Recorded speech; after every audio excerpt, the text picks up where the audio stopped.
अंग्रेज के घर में जाकर के उसको मारी गोली, सारे के सारे लोग के ऊपर गोली बरसा दिया। आप रास्ता पे चल रहे हैं, आपको उठाकर लेकर चला जाएगा। कितना चट्टा होता है दरिंदा सब अंग्रेज सब। बहुत सारे लोग जो है ना कुआं में भी कूद गए। शपथ लेने वाला होना चाहिए तो होना चाहिए वो उधम सिंह जैसा, जो 21 साल तक इंतजार किया और वह आखिरी कर बदला लेकर ही रहा अंग्रेजों से। जय हिंद। आज के इस क्लास में हम लोग जलियांवाला बाग हत्याकांड, जो कि भारतीय लोगों के लिए दिल दहला देने वाला एक ऐसा कहानी है, ऐसा हत्याकांड है जिसको आप सुनेंगे तो आप बिल्कुल ही हताशा हो जाएंगे।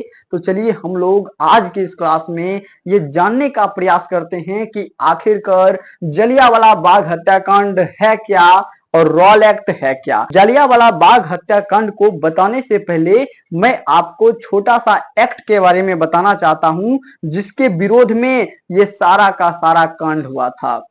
उसके बारे में हम आपको पहले बताना चाहेंगे। जलियांवाला बाग हत्याकांड होने से पहले अंग्रेज के द्वारा जो है ना भारत में एक एक्ट लाया गया था, एक कानून लाया गया था। उस कानून का क्या नाम था? उसका नाम था क्या? तो रॉल एक्ट। उस कानून का क्या नाम था? तो रॉल एक्ट नाम था।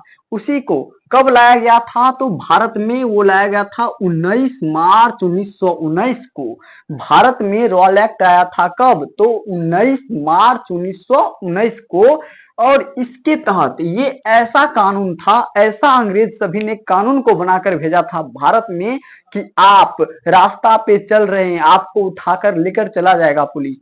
ऐसा कानून था कौन? तो रॉल एक्ट। इसी के विरोध में महात्मा गांधी जी ने इसे काला कानून कहा था।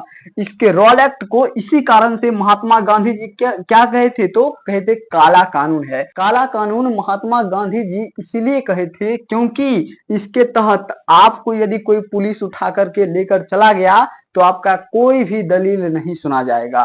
कोई बिना दलील, बिना वकील, बिना अपील अर्थात आपका कोई दलील नहीं सुना जाएगा, कोई वकील का कुछ भी नहीं चलेगा और बिना अपील आप कितना भी उसको पैर पकड़िए, कुछ भी कीजिए, लेकिन आपको वो नहीं मानेगा। ठीक है। और उसके तहत क्या करता था पुलिस?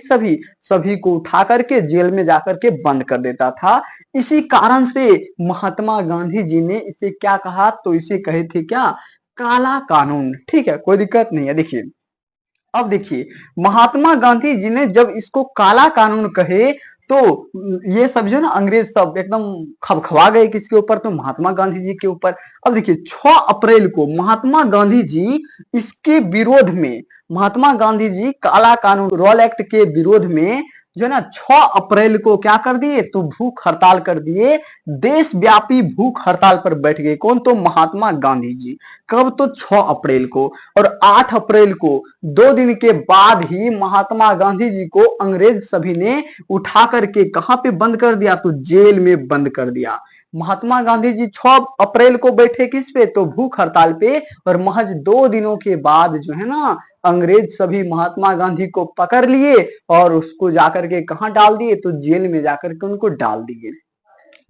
उसके बाद 9 अप्रैल को उसके एक दिन के बाद पंजाब के बड़े बड़े नेता थे। कौन? तो डॉक्टर सत्यपाल और सैफुद्दीन किचलू। ये 2 बड़े बड़े नेता थे। इन दोनों को गिरफ्तार कर लिए। कौन? तो अंग्रेज। सोचिए, आपके यहाँ के जो वरिष्ठ नेता होंगे उनको यदि कोई गिरफ्तार कर लेगा तो आप लोग छोड़िएगा? कभी भी नहीं छोड़िएगा। ठीक है। तो पंजाब के 9 अप्रैल को सत्यपाल और सैफुद्दीन किचलू को गिरफ्तार कर लिया गया था। कहां के वो नेता थे? तो वो थे पंजाब के बड़े नेता। अब देखिए, अब तो लोग सारा का सारा क्या हो गए? तो धधक गए एकदम। काहे गिरफ्तार किया तुम सब? महात्मा गांधी जी को उठा लिए, डॉक्टर सत्यपाल और सैफुद्दीन किचलू को उठा लिए। इसी सभी के विरोध में सारा का सारा जनता एकदम गुस्सिया गया और वो सारा का सारा इकट्ठा कहां पे हो गया? तो वो हो गए कहां पे? तो पंजाब के अमृतसर के जलियांवाला बाग में। वो सारे के सारे जनता कहां पे एकत्रित हो गए? तो पंजाब के अमृतसर के जलियांवाला बाग में सारे के सारे जनता जो है ना एकजुट हो गए और कहे कि अंग्रेज तुम सब क्यों इनको काहे गिरफ्तार किया। 9 अप्रैल को गिरफ्तार किया और उसके 4 दिन के बाद जो है ना सारे के सारे लोग इकट्ठित हो गए। क्यों? क्योंकि जो है ना विरोध प्रदर्शन करना था, एकदम शांतिपूर्ण ढंग से विरोध प्रदर्शन कर रहे थे कि क्यों गिरफ्तार किया। तो कब हुए थे इकट्ठित? तो 13 अप्रैल 1919 को। ठीक है, कोई दिक्कत नहीं है। देखिए भारत के उस समय जो है ना पूरा भारत के देख रेख करने वाले व्यक्ति कौन थे? तो उनका नाम था चेम्सफोर्ड। भारत के देख रेख करने वाले व्यक्ति का नाम क्या था? तो चेम्सफोर्ड। वर्तमान समय में जैसे नरेंद्र मोदी जी पूरे भारत को देख रहे हैं, उसी प्रकार से उस समय पूरा भारत में शासन व्यवस्था को चलाने वाले व्यक्ति कौन थे? तो उनका नाम था चेम्सफोर्ड। उनका नाम क्या था? तो चेम्सफोर्ड। और वहीं पे पंजाब का जो है ना लेफ्टिनेंट गवर्नर, जैसे कि अभी क्या होता है तो पंजाब किसी भी राज्य के क्या होते हैं? मुख्यमंत्री। उस समय जो है ना किसी भी राज्य के क्या होते थे? तो लेफ्टिनेंट गवर्नर। और पंजाब के लेफ्टिनेंट गवर्नर कौन थे? तो ओडायर। ओडायर सबसे बहुत ज्यादा बदमाश आदमी था। ओडायर जो था ना बहुत ज्यादा खचरा था। इसी के कहे अनुसार आर डायर इन सारे लोग को मार दिया था। कौन? तो आर डायर के कहे अनुसार। आर डायर को कौन दिया था आदेश? तो ओडायर। ठीक है, देखिए और उस समय अमृतसर के सेनापति, अमृतसर के डीएम या फिर उस समय की बात करें तो सेनापति कौन थे? तो उनका नाम था आर डायर। आपसे प्रश्न पूछेगा कि 13 जलियांवाला बाग हत्याकांड के समय पंजाब के लेफ्टिनेंट गवर्नर कौन थे? तो आपको कहना है क्या? तो वो थे कौन? तो ओ डायर। और अमृतसर के कौन थे? तो वो थे कौन? तो आर डायर। अब देखिए अब यहीं से कहानी बनता है।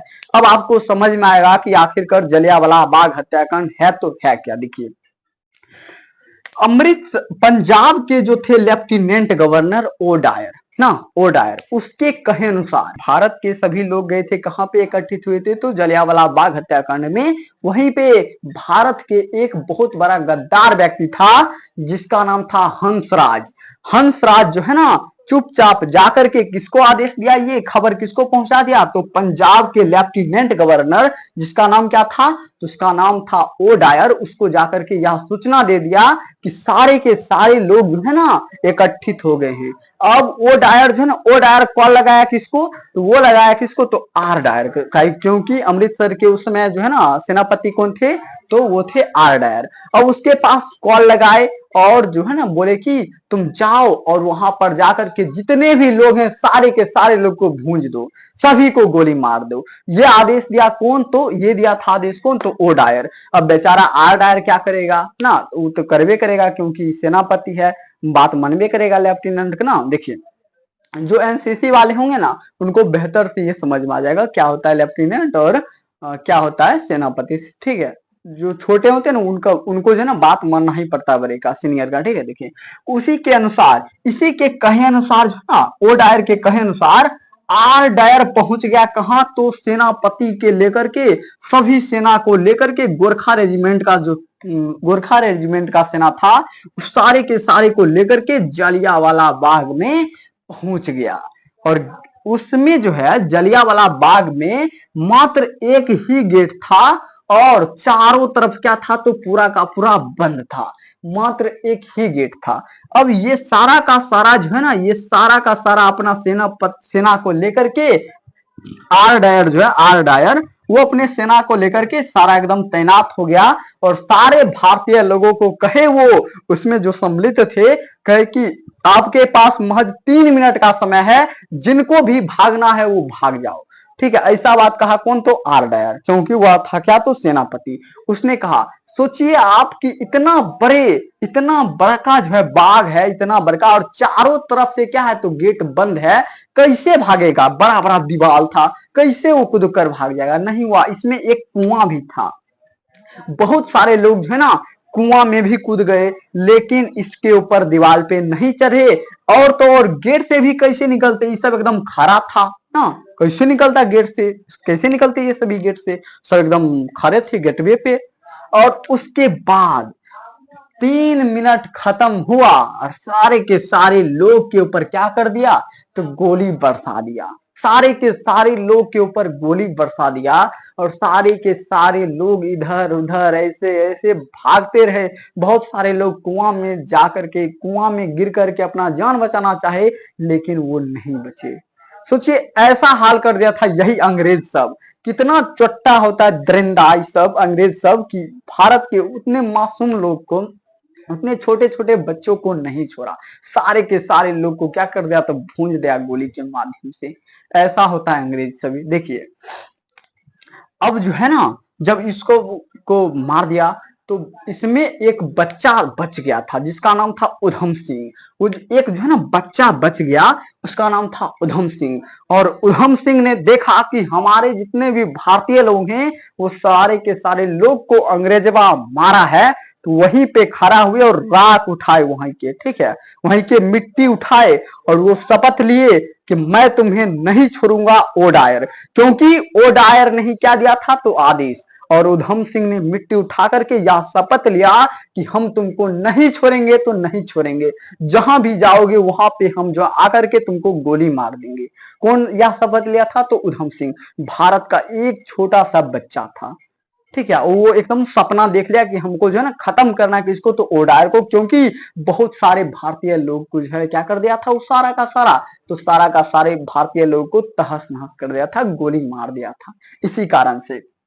अब देखिए जब ये हत्याकांड हो गया तो महात्मा गांधी जी को, महात्मा गांधी जी जो है ना केसरे ए हिंद की उपाधि लौटा दिए कि भाग हमको नहीं लेना है केसरे हिंद की उपाधि। और रविंद्रनाथ ठाकुर या फिर रविंद्रनाथ टैगोर जो आप कहते हैं, वो जो है ना नाइट की उपाधि क्या कर दिए, तो लौटा दिए कि ले अंग्रेजवा नाइट की उपाधि हमको नहीं चाहिए, हमारे इतने मासूम भारतीय लोग का मृत्यु हो गया, हम तुम्हारे नाइट की उपाधि ले नहीं लेना हमको, ठीक है।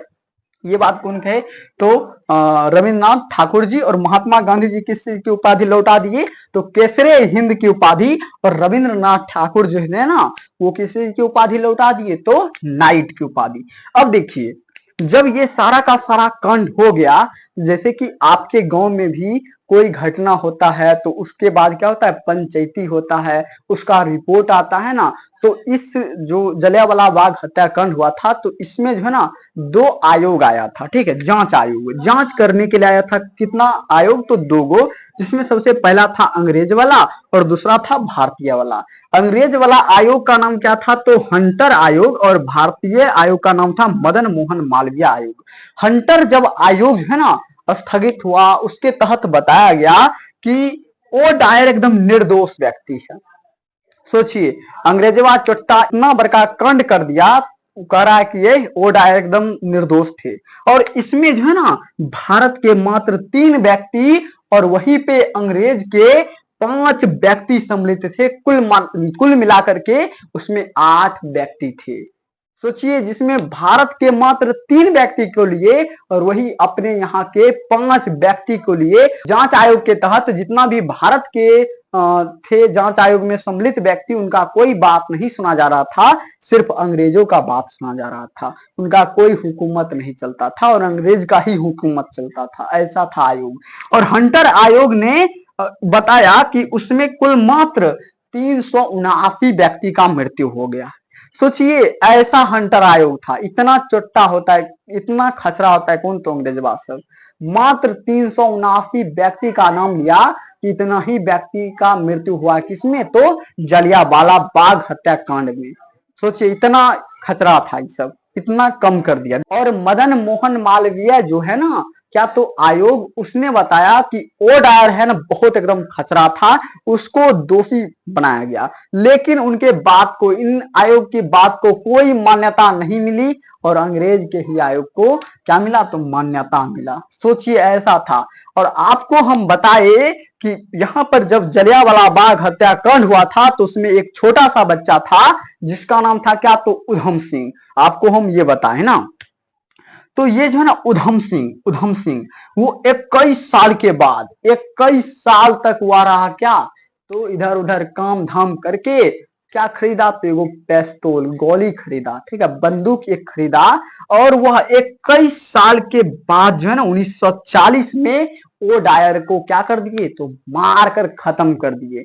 क्यों? क्योंकि वो बचपन में ही शपथ लिए हुए थे कि हम तुमको छोड़ेंगे नहीं वो डायर। और वहां पर जाकर के, वहां पे अंग्रेज के घर में जाकर के उसको मारे गोली, धाए धाए मारे गोली। ये जो था ना ओ डायर क्या कर रहा था पता है? जैसे डांसर ना था, वहीं पे एकदम डांस कर रहा था, बैठा हुआ था शराब पी करके, ऐसे ऐसे। और जो है ना, ये जो ना उधम सिंह एक किताब में ले गए थे क्या, तो अपने गोली को, ठीक है, गोली अपना जो है ना किताब में ले गए, किताब को गोली के आकार जो है ना काट करके, उसके पेज को काट करके उसमें छुपा लिए, और ऐसे के लेकर के गए, ऐसे के लेकर गए, और सबसे पूछे कि कौन है इसमें ओ डायर। सब बताया कि वही बैठे हुए ना, वही है ओ डायर। अरे तुम ही है ओ डायर, रुको तुमको हम बताते, तुम ही ना हमारे भारतीय लोगों को मारा था। हाँ हम ही थे। मारा एकदम धाए धाए गोली, सब खत्म कर दिया। किसको? तो ओ डायर को। शपथ लेने वाला होना चाहिए, तो होना चाहिए वो उधम सिंह जैसा, जो 21 साल तक इंतजार किया, और वह आखिरी कर बदला लेकर ही रहा अंग्रेजों से। ऐसा बनना चाहिए क्या, तो शपथ लेने वाला। और उधम सिंह भी कहे कि हमको क्या दिक्कत है, अब हमको कुछ नहीं चाहिए जीवन में, हमारा एक ही लक्ष्य था, वो था ओ डायर को मृत्यु करना, मारना, बस उसको मार दिए, बस हो गया मेरा काम खत्म, अब ले चलिए जहां ले जाना। ऐसे कहे कौन? तो उधम सिंह। और उधम सिंह का अभी भी जाइएगा आप सभी जलियांवाला बाग में, तो वहां पे उनका एक मूर्ति बना हुआ है। तो आशा करते हैं मेरे प्यारे शेर एवं शेरनियों की आपको जलियांवाला बाग हत्याकांड बेहतर तरीके से समझ में आ गया होगा। आप इस क्लास को प्रत्येक व्यक्ति को शेयर कीजिएगा, प्रत्येक व्यक्ति के पास शेयर कीजिएगा, और उनको पता चलना चाहिए कि आखिरकार ये जलियांवाला बाग हत्याकांड है क्या। इतना दुखमय जो है ना ये घटना था, इतना दिल को दहला देने वाला घटना था। यही था जलियांवाला बाग हत्याकांड। तो मिलते हैं अगले क्लास में। जय हिंद, जय भारत।